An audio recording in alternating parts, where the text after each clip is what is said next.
हाय दोस्तों। तो हम लोगों ने चैप्टर 1 कंप्लीट कर लिया, सारी एक्सरसाइज कर लिए सेट्स का। अब हम चलते हैं मैथ्स के चैप्टर 2 पर। हमारा चैप्टर 2 क्या है मैथ्स का? बताओ, जल्दी जल्दी बताओ। Chapter 2 relations and functions. ठीक है, ये हमारा जो चैप्टर है ये पूरा फर्स्ट चैप्टर पे डिपेंडेंट है, विच इज सेट्स। अगर सेट्स हमको अच्छे से समझ में आ गया है तो हम ये रिलेशंस एंड फंक्शंस बहुत ईजी है, बहुत छोटा चैप्टर है। इसको हम 3 पार्ट में बांट लेते हैं इस चैप्टर को। पहले हम समझेंगे Cartesian product of two sets, Cartesian product of sets. फिर हम पढ़ेंगे व्हाट इज रिलेशन, रिलेशन क्या होता है, देखेंगे दो सेट्स के बीच में कैसे रिलेशन हम बना सकते हैं। फिर लास्ट में हम पढ़ेंगे फंक्शंस, कि हम कैसे फंक्शंस के बारे में से रिप्रेजेंट कर सकते हैं सेट्स को। ठीक है, तो अपन पहले शुरू करते हैं कार्टेशियन प्रोडक्ट से। भी क्या होता है कार्टेशियन प्रोडक्ट, इसको मिटा देते हैं यहाँ पे। ठीक है, तो पहले एग्जांपल लेके समझते हैं, फिर उसकी डेफिनेशन समझेंगे। ठीक है, अगर अपन लेते हैं कोई एक सेट है, एक ए जिसके 2 एलिमेंट है 1 एंड 2। ठीक है, दूसरा सेट अपन लेते हैं बी जिसके 3 एलिमेंट्स हैं 6, 7 एंड 8। कार्टेशियन प्रोडक्ट जो है वो हम वेक्टर्स में ही पढ़ेंगे, फिजिक्स में और भी कई जगह पढ़ेंगे, तो बहुत अच्छी चीज है, तो उसको ध्यान से समझिए। तो अगर हमने बोला ए कार्टेशियन प्रोडक्ट ऑफ बी, तो उसको हम ऐसे रिप्रेजेंट करते हैं, ए क्रॉस बी या ए प्रोडक्ट बी। इसको जब हम करते हैं तो इसको हम ऐसे सॉल्व करते हैं। पहले मैं आपको सिंपल बताता हूं, फिर इसको हम डेफिनेशन के हिसाब से जाएंगे। तो इसका जो पहला एलिमेंट है ए का, वो इसके सारे एलिमेंट के साथ में एक पेयर बनाएगा। ठीक है, तो क्या हो गया, पहले 1 का पेयर बना 6 के साथ, फिर 1 का पेयर बना 7 के साथ, फिर 1 का पेयर बना 8 के साथ। 1 खत्म हो गया। अब हम जाएंगे सेकेंड एलिमेंट में। अब सेकेंड एलिमेंट का सेम 6, 7, 8 के साथ में हम पेयर बना देंगे। तो 2 का बन गया 6 के साथ, 2 का बन गया 7 के साथ, देन 2 का बन गया 8 के साथ। ठीक है, इस पूरे सेट को हम बोलते हैं Cartesian product of two sets. इसकी डेफिनेशन लिखते हैं। ठीक है, कैसे लिखते हैं डेफिनेशन? तो ए क्रॉस बी, अगर कार्टेशियन प्रोडक्ट निकालना है किसी चीज का, तो वो होता है A comma B, right, such that A belongs to A and B belongs to set B. ये हमारी डेफिनेशन हो गई।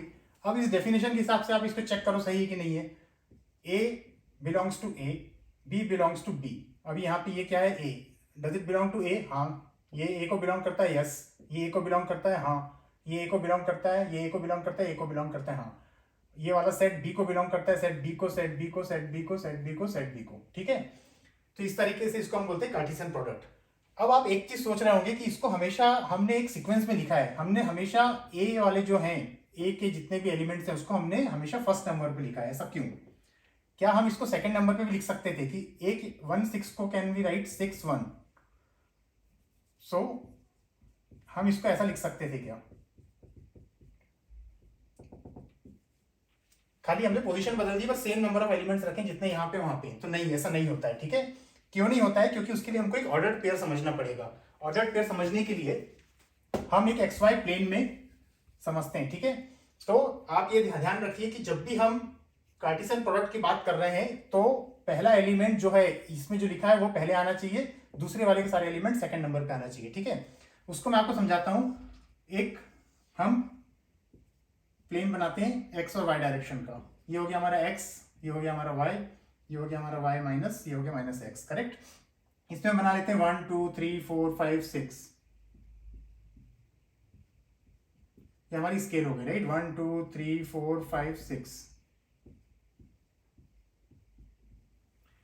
अगर हमने बोला इसमें कोई हमने इसमें अगर कोई हमको फाइंड आउट करना है कोई पॉइंट इस पर्टिकुलर प्लेन में, और उसका अगर वैल्यू है 1 6, तो वो कहां होगा? एक्स का वैल्यू हो गया 1, वाई का वैल्यू हो गया 6, तो 1 2 3 4 5 6।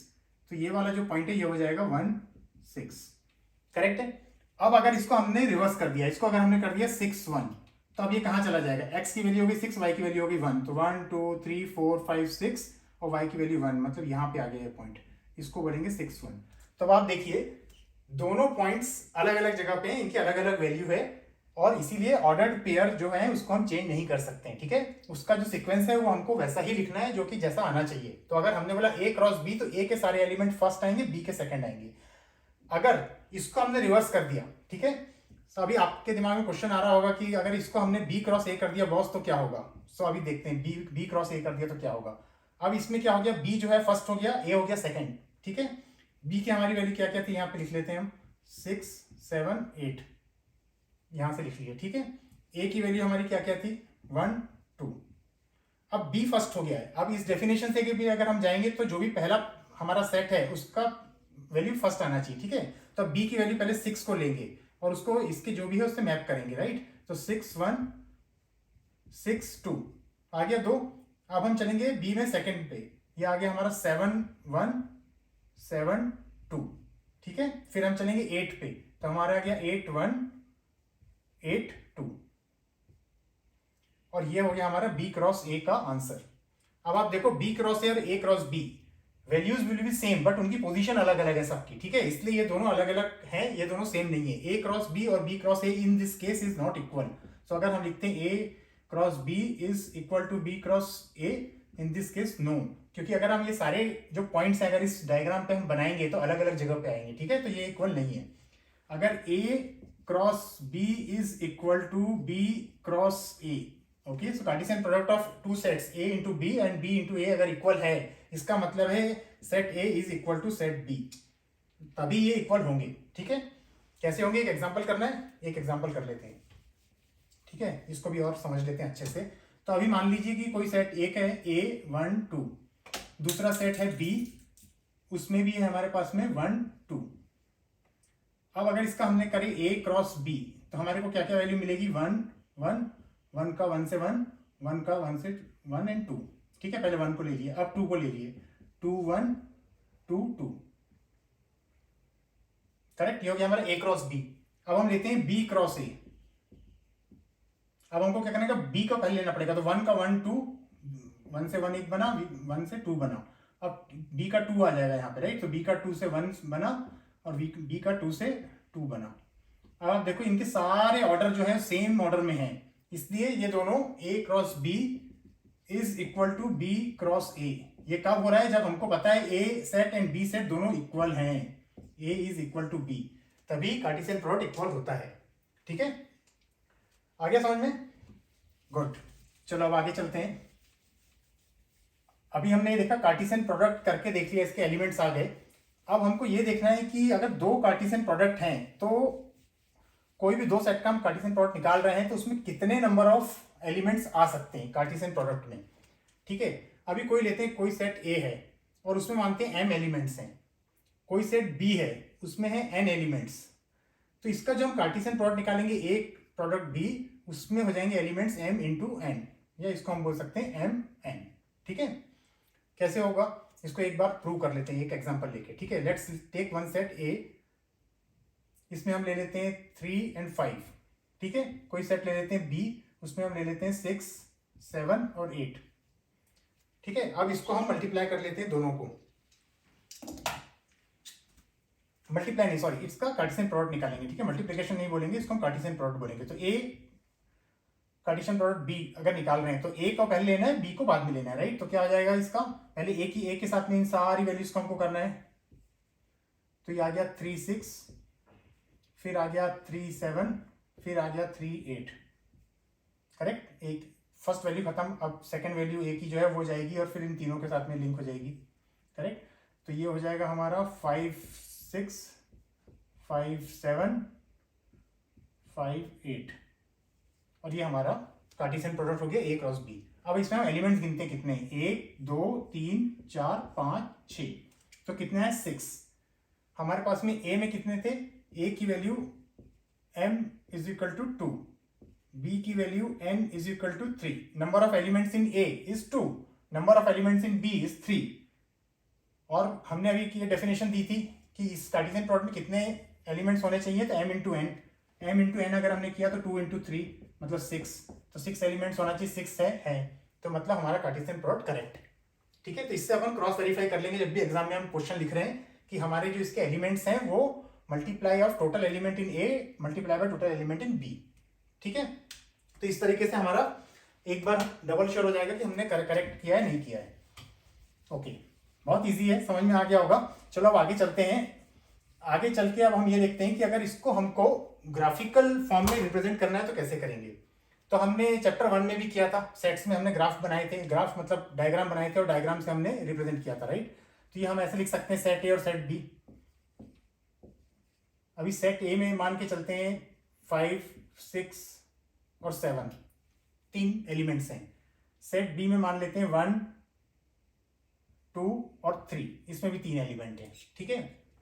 अब अगर इसका हमको कार्टेशियन प्रोडक्ट निकालना है तो हम कैसे इसको रिप्रेजेंट कर सकते हैं। कार्टेशियन प्रोडक्ट की डेफिनेशन क्या थी कि एक कार्टेशियन प्रोडक्ट बी, हमने क्या लिखा था, a b such that A belongs to A, B belongs to B, correct. तो ए को हमको हमेशा पहले लिखना है, बाद में हमको बी के साथ में मैप करते जाना है। तो पहले हम क्या करेंगे, 5 को लेंगे, उससे इसको मैप किए, 5 को लिए इसके सेकंड एलिमेंट से बी के, इसके फर्स्ट एलिमेंट के उसके थर्ड एलिमेंट से, ठीक है। तो ये हमारा हो गया सारा मैपिंग इसके हिसाब से। तो हमारा क्या आ गया यहाँ पे 5, 1, 5, 2, 5, 3, इसको हम लिखते हैं A Cartesian product of B, ठीक है। तो हमने 5 को तीनों से मैप कर दिया। अब हम क्या करेंगे, अब ए के हम सेकंड एलिमेंट पे चलेंगे, ए के फर्स्ट एलिमेंट का काम हो गया खत्म, अब ए के सेकंड एलिमेंट में चलते हैं। इसको अब हम मैप करेंगे इसके फर्स्ट वैल्यू से, सेकंड वैल्यू से, थर्ड वैल्यू से।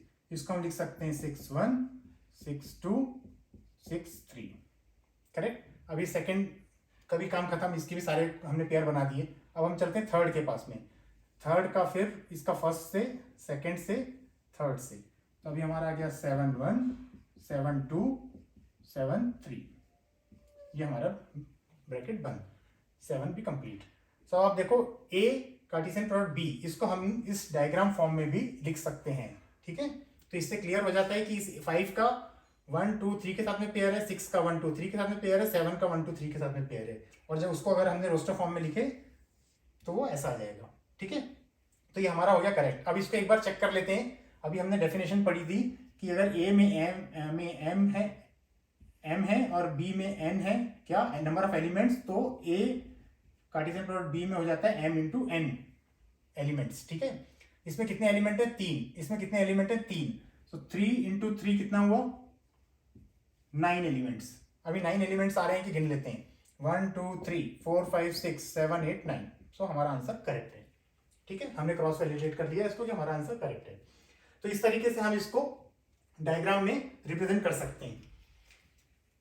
इसी को एक तरीके से और भी रिप्रेजेंट कर सकते हैं, उसको हम बोलते हैं ग्राफिकल रिप्रेजेंटेशन, ठीक है।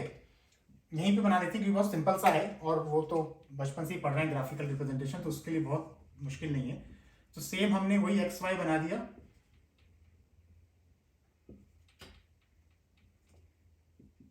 ठीक है। अब क्या होगा, अब अगर हमने 2 सेट लिए, फिर से वही वाले सेट ले लेते हैं, यही दोनों सेट ले लेते हैं, ठीक है। तो ए में हमारे पास में क्या था, ए वाले सेट में हमारे पास में वैल्यू थी 5, 6, 7, बी वाले सेट में हमारी वैल्यू थी 1, 2, 3। और जब हमने इसका कार्टेशियन प्रोडक्ट किया, A Cartesian product B, correct. इसमें ये बहुत जरूरी है ध्यान रखना, ए क्रॉस बी, अगर बी क्रॉस ए किया तो हमने अभी पढ़ा था वो अपोजिट हो जाएगा, ठीक है। तो अभी हम ए क्रॉस बी ले रहे हैं। अभी इस केस में क्या होगा, हमारा ये सारी जो वैल्यूज हैं इसको हम इसमें यहाँ पे रिप्रेजेंट कर सकते हैं। इसमें लेते हैं 1, 2, 3, 4, 5, 6, 7, 8। मैं थोड़ा छोटा लिख रहा हूं, खाली आप याद रखो बस कि क्या लिख रहे हैं ना। 1, 2, 3, 4,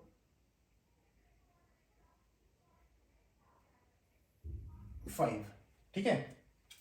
अब हमारा इसमें पहले क्या था, हमारा जो पेयर बन रहा था 5, 1 के साथ में, तो 5 हो गया, एक्स पे 1 आ गया, ये तो ये पॉइंट आ गया, इसको हम बोल सकते हैं 5, 1। आया समझ में, ये देखो ये 5, 1 आ गया।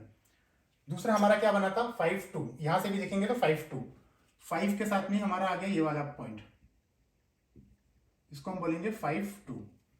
फिर हमारा तीसरा बना 5, 3, तो यहां पे पॉइंट आ गया 5, 3, एक्स में 5 एंड वाई में 3, 5, 3। तो ऐसा करके हमारे 3 पॉइंट आ गए। तो हमारा फर्स्ट एलिमेंट के सारे तीनों पॉइंट आ गए। अब हम सेकंड एलिमेंट के, वैसे थर्ड एलिमेंट के तीनों पॉइंट्स यहाँ पे ग्राफ में निकाल लेंगे, ठीक है। अभी हमारा इसमें क्या हो जाएगा, 6 का हो जाएगा 1, 2, 3।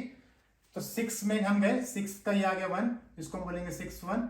इस वाले को, इनको यहाँ से मिटा देते हैं ताकि जगह बन जाए, ये तो अपने को समझ में आ गया। ये हो गया हमारा अभी 6, 1, ये हो गया हमारा 6, 2, ये हो गया हमारा 6, 3, करेक्ट। तो इसको हम ड्रॉ कर सकते हैं ऐसे डॉट डॉट करके। अभी हमारा हो जाएगा 7-1, 7-2, 7-3। क्यों? क्योंकि 7 का 1 2 3 से हमारा आ गया। तो इस तरीके से हमारे पास में इसमें देखो आप, ये 9 पॉइंट मिल गए हमको, राइट। 3 3 3 3 9 पॉइंट्स। तो इस तरीके से भी इसको हम रिप्रेजेंट कर सकते हैं, जिसको कि हम ग्राफिकल रिप्रेजेंटेशन बोलते हैं। तो ये हो गया हमारा डायग्राम रिप्रेजेंटेशन, ये हो गया हमारा रोस्टर फॉर्म में रिप्रेजेंटेशन, और ये हो गया हमारा, जल्दी बोलो क्या, ग्राफिकल। ठीक है, ये हमने ग्राफ बना दिया एक्स वाई कोऑर्डिनेट से और उसमें हमने ड्रॉ कर दिया। तो हम तीनों तरीके से कार्टेशियन प्रोडक्ट को लिख सकते हैं। आगे समझ में, और बहुत इजी है, और इसमें कुछ भी कॉम्प्लिकेशन नहीं है। खाली एक ही चीज ध्यान रखना है, ऑर्डर्ड पेयर का। ठीक है, तो ए क्रॉस बी किया है तो ए के सारे एलिमेंट फर्स्ट आएंगे, बी के बाद में आएंगे। अब इसमें 2-3 थ्योरम्स हैं, वो समझ लेते हैं, और उसका अपन वैसे भी जब क्वेश्चन करेंगे तो और अच्छे समझ में आ जाएगा। अगर हमने किया A Cartesian product of B union C, ठीक है, अब ये बी यूनियन सी क्या हमने पढ़े थे, ये बी है, ये सी है। ठीक है, तो अगर हमने बोले बी यूनियन सी, मतलब कि सारे एलिमेंट ऑफ बी एंड सी मिलकर के यूनियन बनाते हैं, करेक्ट। तो अगर हमने बी यूनियन सी कोई प्रोडक्ट लिया इसका, अगर हमने ए से हम इसका बी यूनियन सी एक को आप मान लो एक सेट है और ये एक सेट है ए, इसका अगर हम कार्टेशियन प्रोडक्ट एक्स कर रहे हैं तो क्या क्या हो, किसको हम ऐसे भी लिख सकते हैं, A Cartesian product B union A Cartesian product C. ठीक है, इसको अगर हम प्रूव करेंगे, अगर हम 3 सेट लिखेंगे करेंगे तो आ जाएगा, या आप वैसे भी करके प्रूव कर सकते हैं। दूसरा, A Cartesian product B intersection C, अगर ये है तो इसको हम लिख सकते हैं A Cartesian product B intersection A Cartesian product C. ठीक है, तो ये हमारा हो गया दूसरा। तीसरा एक और है, उसको भी याद रखेंगे हम, ए कार्टेशियन प्रोडक्ट बी माइनस सी, इसको हम लिख सकते हैं A Cartesian product B minus बीच में आ जाएगा इधर का इधर पे, देन ए कार्टेशियन प्रोडक्ट सी। तो ये माइनस यहाँ पे आ गया, इसका ये वाला यहाँ आ गया, इसका यहाँ वाला ये आ गया। ठीक है, तो ये 3 थ्योरम याद रखें। आप जो भी क्वेश्चन करोगे ए बी सी, कोई भी 3 एग्जांपल ले लो, ए में कोई एक सेट ले लो 1 and 2 का, बी में आप ले लो कोई भी 2 and 3, एंड देन सी में ले लो 4 and 5, कुछ भी, और आप ये तीनों करके देखो, फटाफट तीनों के आंसर सही आ जाएंगे। ठीक है, तो ये इस तरीके से जब हम क्वेश्चंस करेंगे आगे के, तो ये तीनों थ्योरम हमको याद रखना है, तो इसके हिसाब से हम फटाफट क्वेश्चन सॉल्व कर सकते हैं। ठीक है, ओके, तो अब अपन फटाफट सारे क्वेश्चन सॉल्व कर लेते हैं। तो अब आप एनसीईआरटी की बुक में अभी हमने कार्टेशियन प्रोडक्ट पढ़ा है, कार्टेशियन प्रोडक्ट के बेसिस पे ये 2.1 नंबर की जो एक्सरसाइज है वो सब मिलकर सॉल्व करते हैं। एक्सरसाइज नंबर 2.1, इसके पहले एग्जांपल्स कर लेते हैं, फिर एक्सरसाइज कर लेते हैं। ठीक है, वो होने के बाद में हमारा शुरू होगा नेक्स्ट टॉपिक रिलेशन, इसी चैप्टर के अंदर, तो फिर हम रिलेशन पढ़ेंगे। ठीक है, चलो एक्सरसाइज करके फिर मिलते हैं, बाय बाय।